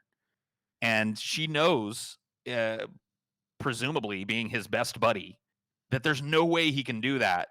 And yet we get this shot of her being shocked that he gets bounced out of this fucking place. Totally pointless scene. So he finally gets a chance to meet Hunter Dunbar at this little memorabilia shop that he frequents when he's there doing a signing for some book that he wrote. And he's kind of cheated out of getting the interaction that he feels he deserves, because right before he gets to the head of the line, Hunter Dunbar has to go out back and gets in kind of a confrontation with his ex-wife, which is stupid, by the way. His ex-wife pulls up at a signing and says, "You were supposed to babysit our kid tonight." It's just like the stupidest, most contrived fight that you've ever seen. She shows up with a kid at a signing, and Moose follows him out back and inappropriately, paws at him, and just and you get your first interaction between Moose and Hunter Dunbar, which is supposed to play out like, oh, poor Moose, but it doesn't, because he's just being a totally spurged out fucking weirdo, and Hunter Dunbar just basically put them in his place. He's like, hey, don't, you know what I mean? Leave me the fuck alone, weirdo. He's like, you're a fucking rude piece of shit, basically. I have a question for you guys. Did the lame little flip-off battle stand out to you guys as particularly egregious? Because that's one of the scenes to me in a shitty movie, like when he does that and she does the little middle finger back to him, like, what the fuck is this? They were trying to show a friendship. Right. And they failed. So there's like a scene where he's arguing with Leah because once again he's been inappropriate. And she's chastising him for it, and he flips her off, and then she flips him off, and he flips her off again. And it's supposed to show some cute little thing that friends do, but it doesn't land. You get no sense that these people actually know each other or care about each other in any way. And I actually pulled some of the dialogue just so people can see how bad this is if they're not going to watch this movie. And that's from the scene you're talking about. So this is them talking about the party and how he fucked up. And this is basically putting her livelihood on the line. This is Leah. Because I have to pay the rent, and this camera is how I do it. And this is Leah again. Do not raise, and then there's a pause for some reason, your voice at me. That's how it's delivered. Not a good look, Moose. I don't know how raising your voice is a look, but whatever. Then this is Moose's response, and this is from Fred Durst's great writing. I can do what I want. You're not my mom. It's like, yeah, she is. She kind of is in this fucking She's movie. basically your mom. God. Yeah, the dialogue in this movie is all stilted and weird because it's almost all built around John Travolta's horrible performance in the film, and he has absolutely no social acumen. He's a very tangential type of character. You're mean. After that meeting, what happens next is, of course, they meet up at some LA restaurant. There, it's Leah and Moose. And of course, the enabler comes at her because he posed the question like, "Hey, how do you find these celebrities?" And knowing he's this mentally unstable, mentally ill guy that's obsessed with Hunter Dunbar and other celebrities, presumably, gives him an app, which the Star Map app, which will tell him where to find all of these celebrities. I mean, what a fucking enabler! Like in that scene, I was like, I could not believe. I was like, what sane person would give someone like this the means to find these people? I mean, he's already shown twice that he doesn't know how to be appropriate. He snuck into the fucking party and immediately started accosting some co-star of Hunter Dunbar's and gets bounced out of that. Yeah. Then he has a full-blown confrontation with Hunter Dunbar out behind the venue when he's trying to have a private conversation. She knows about all of this.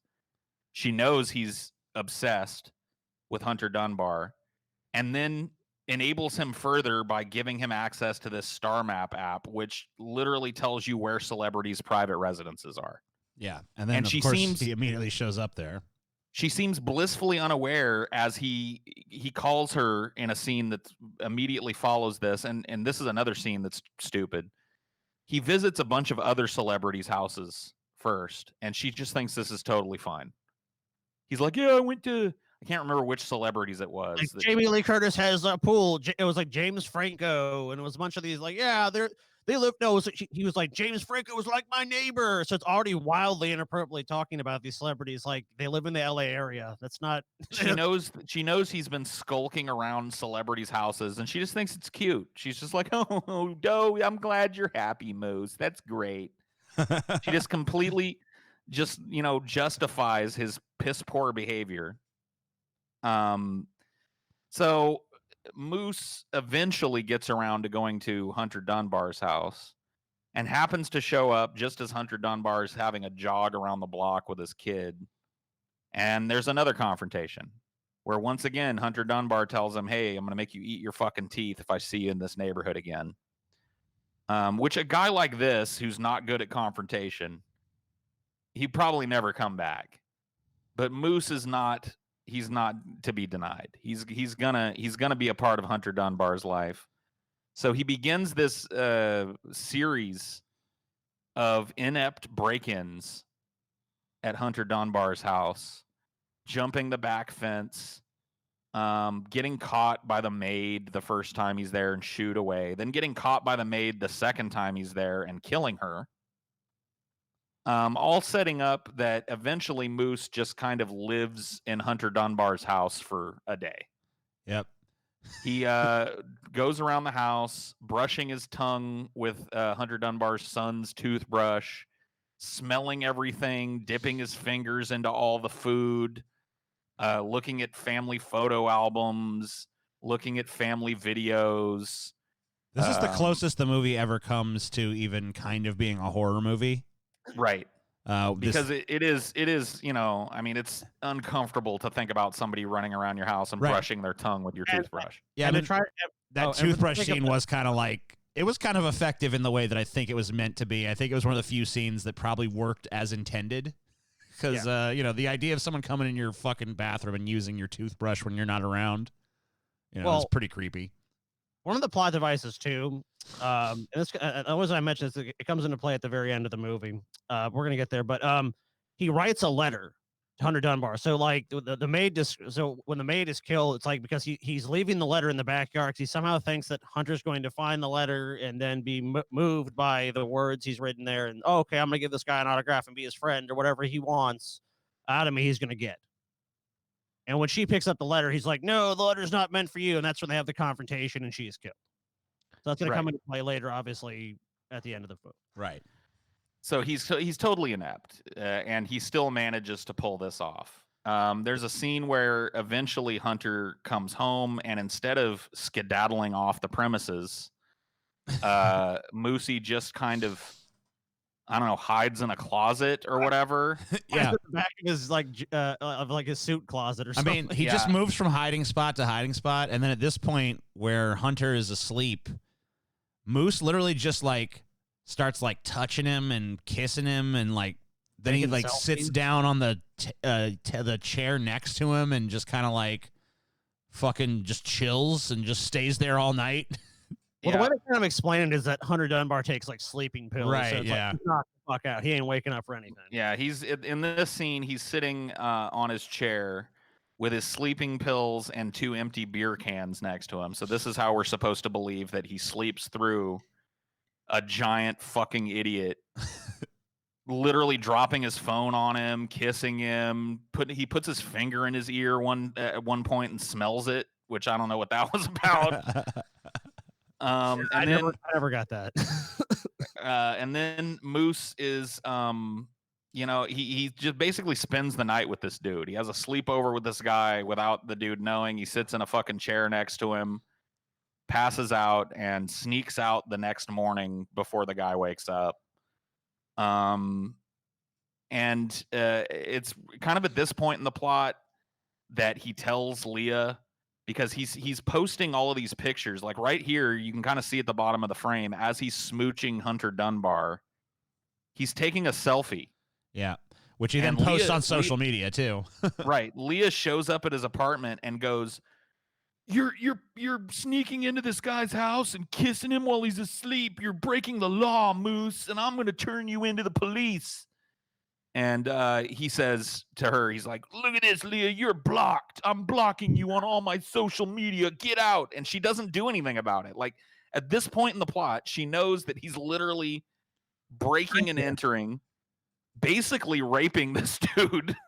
You know what I mean? Like posting it all over the internet, and she does nothing about it. She doesn't call any authorities. Yeah, her main concern at that point is kind of just like, he doesn't get in trouble. Yeah, I want to make sure you don't get in trouble for this. Not the safety of this guy who is basically being stalked, harassed, and literally just like sexually assaulted. Almost. I mean, we don't know how far fucking Moose is going to go in his own home.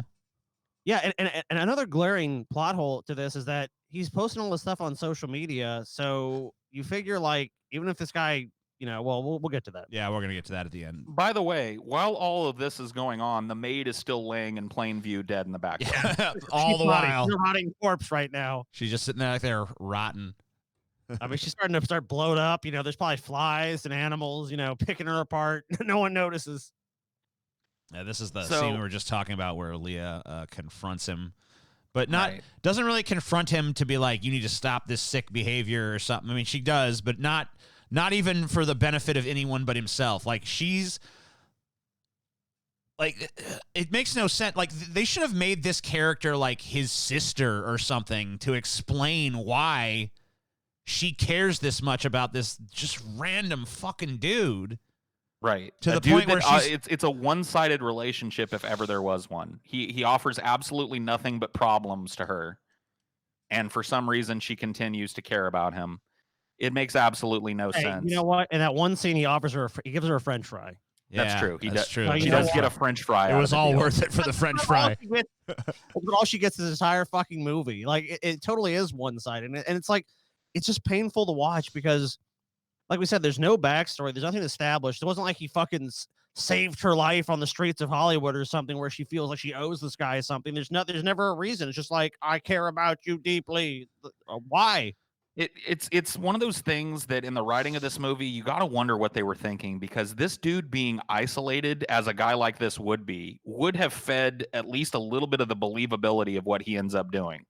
Yeah, instead he's got his social isolation. He's living in his own head, and that's what kind of allows him to get so distant from normalcy that he breaks into this dude's house and kills people and blah blah blah blah blah. Yeah, but instead he's got this super unbelievably fucking supportive friend who just, whatever he's doing, she understands and just wants to protect him at all costs. She's like, we're BFFs. She literally says in the movie, like, we're like best friends. Like, I care about you so much. Like, it's like, but why?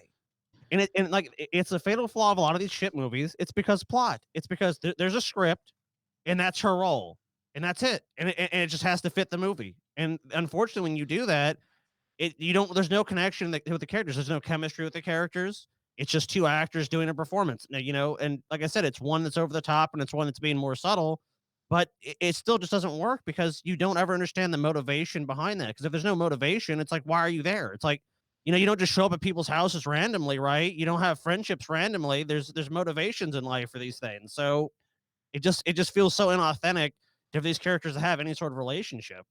So I tried to figure out. Okay, go ahead, Paul. I tried to figure out how many days went by with the maid laying in the backyard.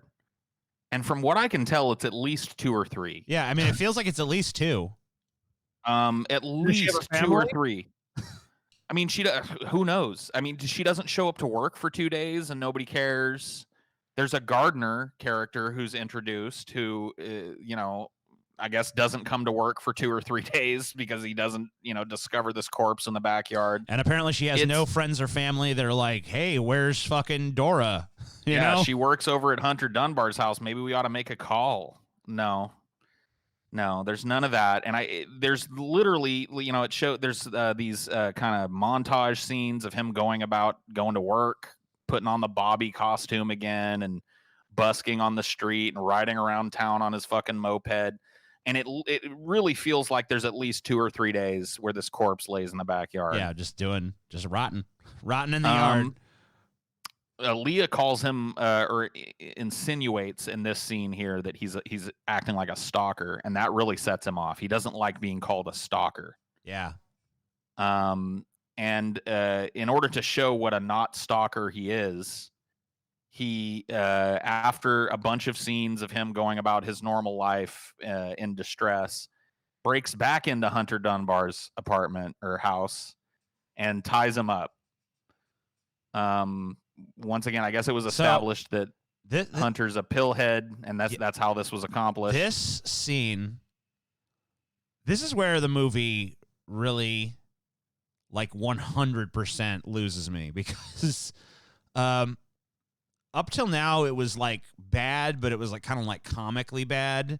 This scene, like, it feels like, first of all, like, it feels like 10 minutes or something is just missing before this scene happens. Oh yeah, because it just like it's apropos of nothing even leading up to this seems like it's going on, and then just all of a sudden it's happening.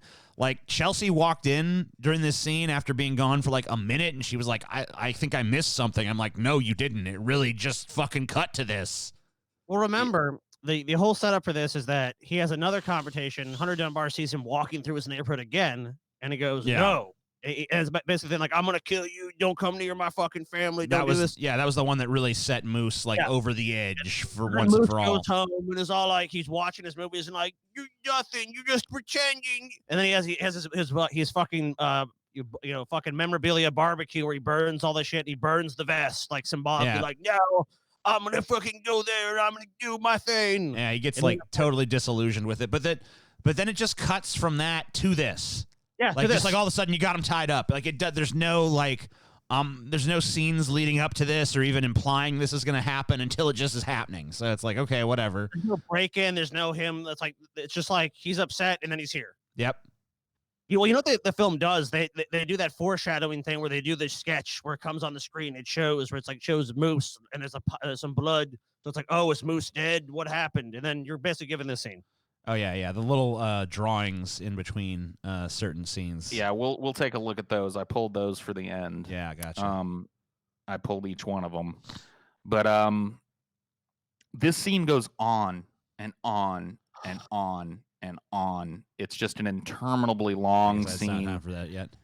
Where Hunter Dunbar is trying to act like he's Moose's friend. Yeah, in order to get him to untie him. It probably goes on for like 5 to 10 minutes. It's about 10 minutes conversation. They spend with just one scene of Hunter Dunbar tied to his bed and Moose talking to him and dressing up in different costumes and referencing different movies and pretending he's going to hurt him, but he doesn't. At one point, he dresses up like Jason and comes in and stabs him with a fake knife, and he pours water on him, pretending it's gasoline. There's just this a ton of time is spent on this interaction, which ultimately leads to Hunter Dunbar, saying, "Hey man, untie me, and we'll get dressed up, we'll get spiffy, we're gonna go out on the town, man. We'll go to whatever restaurant you want, and then we'll come back here and we'll chill, and we'll watch a couple of my movies together." Yeah. And Moose believes him, of course. Yeah. Oh God. Yeah. Like, I'm an actor. Let's visualize it. So yeah, like you said, he goes through the whole progression. Yeah. He uses his actor ability to convince Moose that he's his friend. Yeah. And then he unties him, and then he goes to like reach out his hand for Moose to shake it. And Moose is like, wow, I'm finally getting the respect of this guy. The dude just clocks him in the face, then grabs a shotgun, blows his fucking hand off, which you see here. We got to talk about that scene, dude. When that happened, in my mind, I was like, what the fuck just happened? Like, that's finally, after watching this movie for the first time, I got a clue. I'm like, is this like supposed to be like serious? Because I shit you not, the tone of this movie is so uneven, so all over the place. That I'm like, is this kind of just like a dark comedy? Then it was like, oh, I guess the director wants me to take this serious. Like, this guy just blew his fucking hand off. Part of his fucking hand just got blown off in front of me. So this is the point where any tiny semblance of cohesion this movie had is totally jettisoned into the fucking abyss, because the series of decisions that follows this just like ramp up in inane stupidity. Was this the moment? Oh, TJ, was this the moment you realized you could not defend the movie? Well, I'd already realized that before. Okay. So during the first half of the movie, I was like, I mean, this is not a well-made movie. That's obvious, but it's genuinely entertaining me. I can't really deny that I feel entertained right now.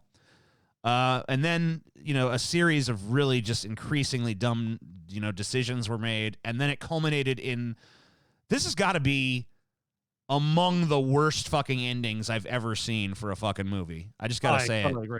Like, the ending of this movie is got to be the dumbest fucking ending I've ever seen in a fucking movie. It makes no sense. And it's thrown together. So obviously just thrown together. I don't know how, I mean, like, how do we even, I don't even know how to get through it. So basically at this point in the movie, predator becomes prey. Right. And Moosey, who at this point has been the aggressive stalker, is now being stalked through the house by Hunter Dunbar, who instead of just shooting this guy in the face and calling the cops, decides he's going to commit a bunch of crimes, basically, and torture this dude. He kicks him down the stairs. He beats him up horribly. At one point, he grabs a butcher knife and straddles his chest and stabs him in the eyeball, which you see here. He's already blown his hand off. Yeah, he blows off his hand. He deafens him in both ears with a shotgun. He tries to shoot him in the head, but the shotgun's out of ammo. So instead, he stabs him in the eye.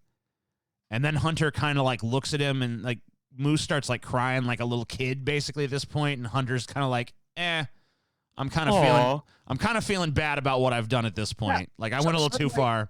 So then he fucking basically he wraps his fucking hand up and just sends him out, just pushes him out of the house. Just like, yeah, you go.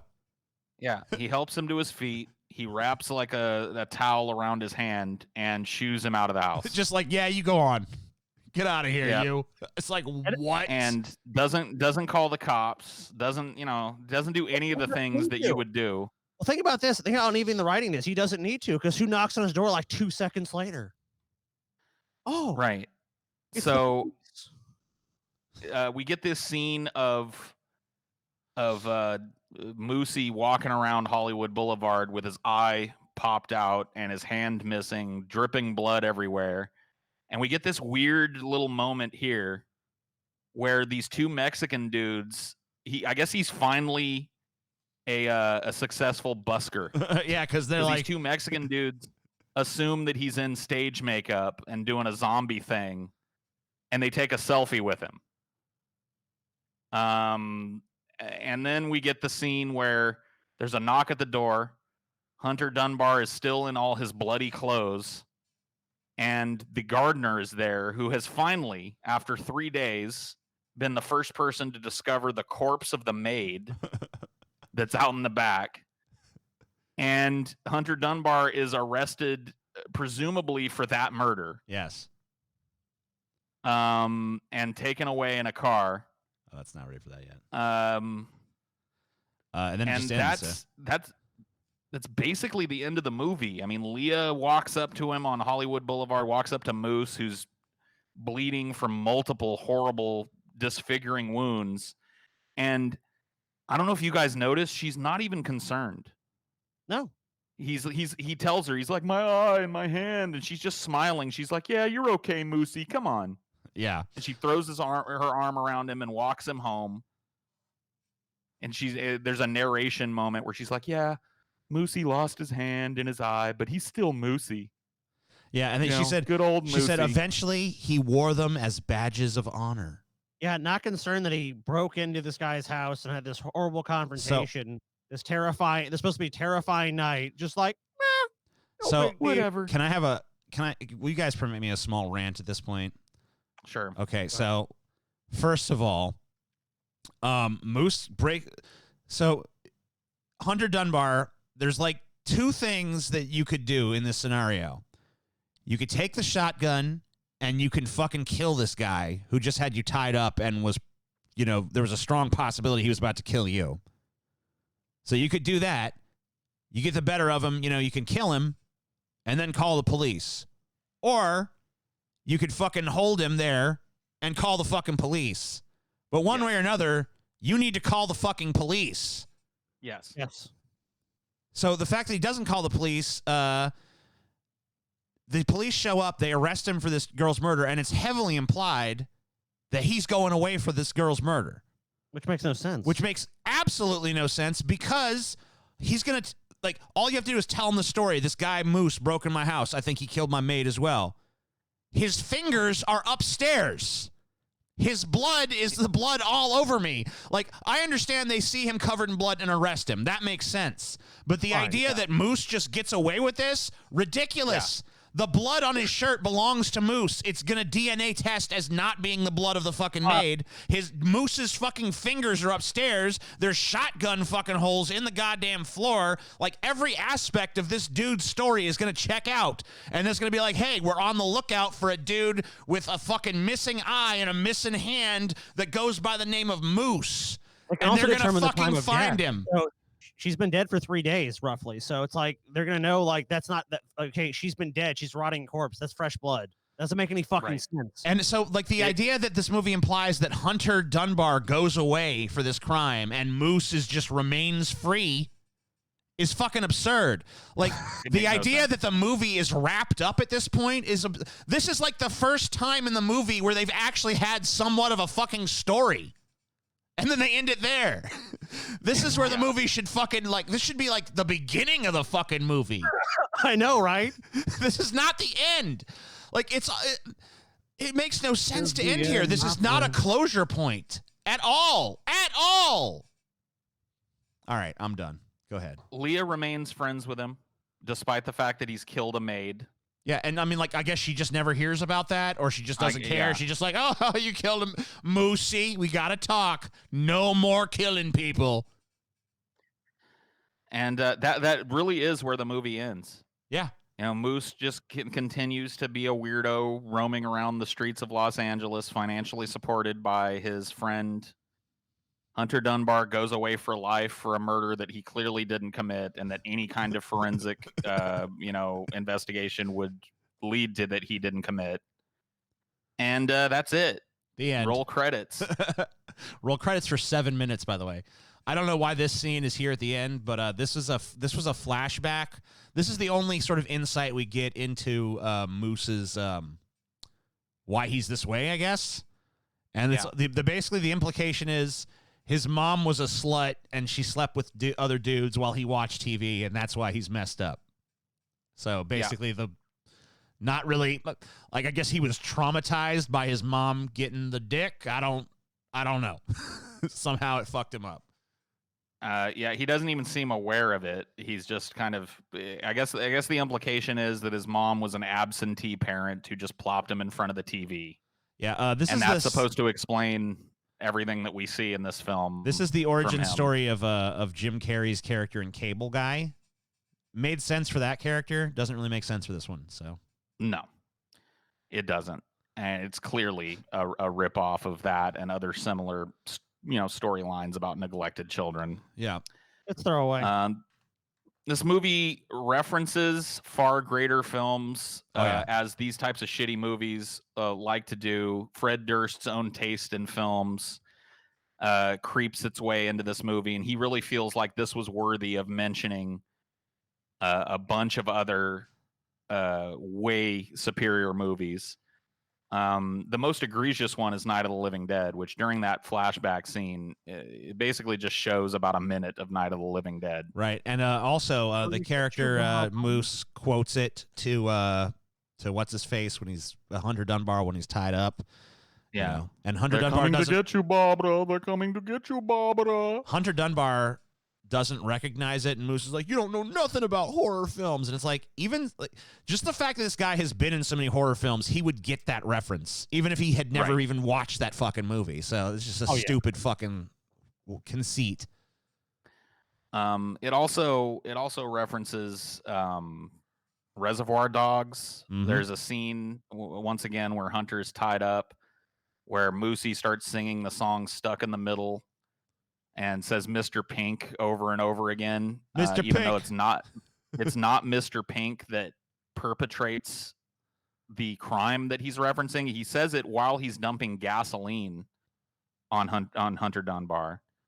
And it's actually Mr. Blonde that does that in the movie. Mr. Pink has nothing to do with the gasoline. Well, he does now. So apparently, Fred Durst needs to go back and watch the movies he's trying to reference. No shit. Because it just doesn't make any sense that he would be saying Mr. Pink during that scene. It also references this Friday the 13th. Yeah, he literally just comes out in a Jason mask and pretends to stab Hunter with the a fake knife. And at the very end of the movie, references One Flew Over the Cuckoo's Nest as Leah is walking him home with the stump of a hand and his eyeball bleeding all down his face. They walk over the star of the woman that played Nurse Ratched in this movie. And Moosey says, she was a bad nurse. She was not a good nurse. And she laughs. Yeah, you're right. You're right, Moosey. That's basically the last line that's in the movie. Yeah, there's another reference that I saw in this movie. And I'm honestly kind of surprised I caught it because I don't normally notice these little things. But when Leah first shows Moose the Star Finder app or whatever the fuck, and he's scrolling through these, some of the different celebrity houses. One of the celebrities whose house he's looking at is Jack Torrance. Right, from so The Shining. Basically, he's referencing The Shining, and I thought that one to me, I was especially like, oh yeah, from one great director to another. Yeah, Fred Durst like, "Gotta give a shout out to my homie Stanley Kubrick." Yeah. It's like, okay. You actually missed one too. Another one of the names that pops up when he's looking at the app is Tyler Durden. Oh, is it? Oh my god. Yeah. That's so corny.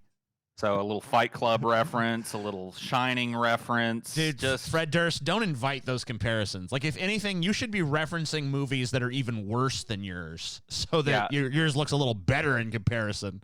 Stick to ham-fistedly inserting Limp Bizkit references and leave these films alone. Poor Freddy.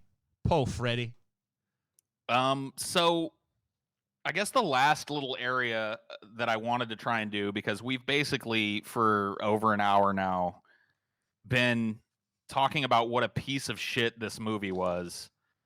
Is there anything in this movie that you consider to be good? So let me ask you this. For me. Okay, go ahead. Oh, go ahead. No, you go ahead. That's fine.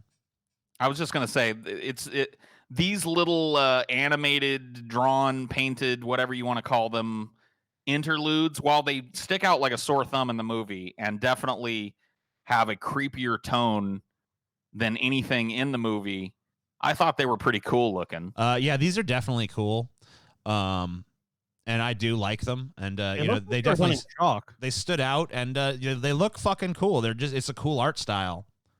It definitely does not serve this movie at all. Yeah. But they're, the drawing was cool. I pulled all four of them. Yeah, here's another one. They appear at various parts of the movie and kind of appear in this drawn-in style where they come in piece by piece. I want to say that if his character in the movie looked a little bit more like the drawn version, this movie probably would have been a little better. Yeah, absolutely. This is the little fake out. They basically use this one as a interlude between. This is kind of how they introduce the scene where he has Hunter tied up. Basically, between Moose's like mental breakdown, burning all the memorabilia, and then Hunter, a scene where Hunter's tied up. This drawing was supposed to serve as like a an interlude into that, I guess. I do remember thinking the same thing as Paul, though. I'm like I really like this part of it, even though it's kind of just out of place. It is kind of interesting. I almost felt bad for the artist. This is the last one. And this is kind of like the Moose lived happily ever after fucking drawing. With the angel Leah helping him along get away with murder and kidnapping. See, the thing about this movie that I found kind of interesting is that the weird... Like it's pretty obvious that Fred Durst does not have the same sort of moral assessment of what he has created than a normal person watching it would, which is always fascinating to me. Because in his mind, Moose is like a really uber sympathetic character who we want to see have a happy ending, and Leah is like some kind of fucking angel of mercy for being so kind to him and shit. Right. And that's just a weird interpretation given the events that we saw unfold prior to this. Yeah, she's a co-conspirator in murder and stalking, and a horrible enabler of dangerous sociopathic behavior. She's probably worse than him, because at least he has the excuse of, and I guess John Travolta says, I didn't play it with mental illness. Well, yeah, you did. He has the excuse of being like mentally ill and sort of like not really understanding his actions or how he's being inappropriate, but she is shown to have full awareness of that, and yet she enables that behavior at every turn. Yeah. So, I actually did some research on this with the interviews. Fred Durst did not actually do an interview, but I did find a thing with him I can play now, which is the Fanatic Q&A, where basically I think this is where they premiered the movie. And I actually found Fred Durst talking. If you guys want to take a listen to it. What is this thing? This is who drew all of the art that we just looked at. This is Wes Borland, the guitarist. Okay, I didn't know Wes Borland drew all that shit. Yeah, well, it was actually hard to track down who did it, but I was able to find out that it was Wes Borland, the guitarist for Limp Bizkit, that did all of the kind of cool drawn art for this movie. So, well, you know, if Wes Borland ever wants to open like an art gallery or something, if I'm ever in the town where it's at, I'll check it out because I kind of like his art style. Yeah, good on him for doing one of the only things in this movie that was competent and visually interesting. Yeah, his little part of the movie was actually pretty good. So if you guys want to take a listen to Fred Durst, I'd like to hear him. Sure. All right. Tell me if you guys can hear this well. This is pretty epic in this theater. Yeah, I hear it fine. I'm just so grateful. I kind of don't know what to say. But years ago, I had met an autograph collector who wanted an autograph from me. He was a waiter of mine. He was a waiter at a place I visited all the time, and I didn't know he collected autographs. And he didn't know I was Fred from Limp Bizkit. So he's just the waiter that I liked. And then after a while, someone had maybe told him I was the guy from Limp Bizkit. And so one day he comes up to me and he unbuttons his shirt at work, and he has a Limp Bizkit shirt on. He's like, "Can I get an autograph?" And so he kind of inspired this whole thought of, you know, what it would be like, you know, if when you befriend somebody like that, what would be the bad scenario? And every day at the same diner, sitting beside me was my now writing partner, David Beckerman. Now, David Beckerman should get some love for writing this script with me. We would sit there together and just be in awe of this guy. So he kind of inspired it, and I came up with this idea, and so we started writing the character. And you know, it was years ago. I'd say maybe 10, 12 years ago. I'm not really sure how long the script's been around, but it was just inspired by someone that was very different than what John brought, but it made the script come to life, and it sat on the table for years. And when I gave it to John, he called me back the same night, in the middle of the night, or really early in the morning, I would think. I can't remember, and he was just in love with the character, and it's brought tears to my eyes. And he says, "Fred, I relate to this guy, and there's a little bit of Moose in all of us." And I told you this was the fucking mentality behind this shit, dude. I fucking told you. I knew he was trying to make that a sympathetic character. Yeah, he failed. Yeah, that's just what I want to hear. And this is actually some stuff from. It's really weird because it's like kind of like Travolta has two stories of how the film came to be made, and that's Fred Durst. So this is Entertainment Weekly interviewing John Travolta. I don't have a clip. I'm just going to read it. Fred Durst is obviously best known as the frontman of Limp Bizkit. How did he convince you to star in Fanatic? He called me one day. I had met him many, many years ago, maybe 15 years ago, and he said, "John, I wrote something." He said, "I want you to give it a read and say how you feel about playing this kind of character in this kind of movie." And I loved it. I couldn't wait to play Moose. You know, sometimes you play characters that you have in your back pocket. I felt the way with Shapiro, attorney Robert Shapiro, who Travolta played in The People vs. O.J. Simpson. He was great, by the way, at that role. I felt that way with Hairspray. I felt that way with Pulp Fiction. I felt that way a handful of times when I look at that. And I actually pulled a, I talked to this people called Answer Daily. And this is another explanation. How did this project come about? John Travolta. Well, a very long time ago, Joaquin Phoenix and I were at a party for Ladder 49, the firefighter movie, and Fred Durst was friends with Joaquin and Balthazar Getty and the whole group of guys in that movie. So we were just hanging out, and Fred was excited to meet me, but interested in telling me that his first love is filmmaking, and the film that and the music that he's done is just a road to get there. So this is apparently Fred Durst blowing smoke up his ass. And that one day he'd love to submit something to me. I said, sure, I'm open for it. Of course, that was maybe 15 years ago. Then 2 years ago, he submitted the script, and when I read it, I fell in love with it. But I knew it would be hard to get financed because it was such an eccentric and offbeat film. But I did. I got a friend of mine to go to different places to raise the money, and they got enough for us to do the movie. It was a wonderful passion project for Fred and for me as well. Hey, I'm glad that they had fun, man. I'm really glad that they enjoyed themselves. You know, I don't think I think maybe the script could have gone through like, you know, 10 or 15 more polishes and maybe get a different director on there. And I didn't pull it. Some other stuff. The interviewer actually compares Travolta's performance in The Fanatic to the Joker. Oh, of course. I can honestly kind of see it. I mean, it's like a character study of a deranged person, but obviously one is done very well, and the other one is, you know, the other one's the Joker. Yeah, there you go.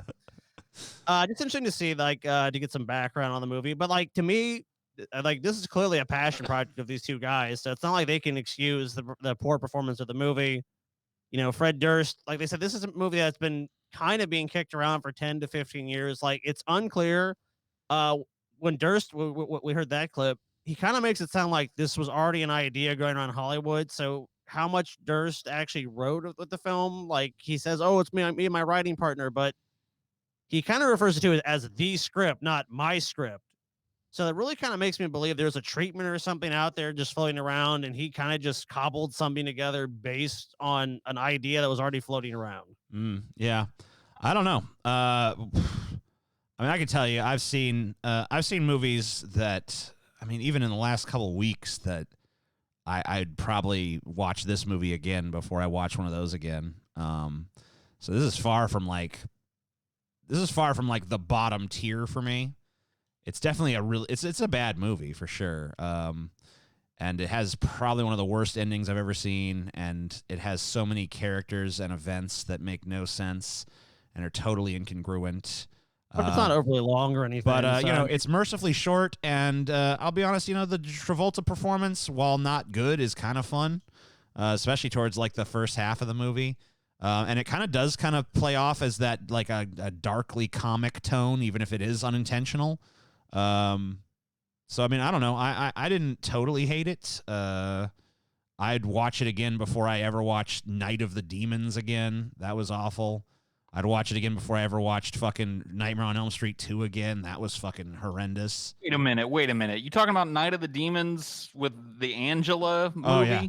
I finally saw that. It was one of the worst movies I've ever seen. I think it was. Oh, my God. You suck. Pure TJ. agony. Pure agony to watch that. You fucking suck. Maybe if I'd watched it as a kid and had some kind of nostalgia wrapped up in it. Dude, that's a classic 80s horror flick, dude. That's a classic piece of shit. Dude, that was a terribly bad and boring. I mean, it was unbelievably awful. You guys both suck. Both of you have no fucking taste in film. I would watch this Travolta movie. Taste in film, I'd rather have no taste. I would watch The Fanatic probably 10 times before I watch that again. I don't know if I go that far, but I definitely. Well, maybe How 2. dare you besmirch Night of the Demons, dude? Yeah. Well, maybe that could be our next one. Maybe we can argue about that fucking flick. Oh God, please no.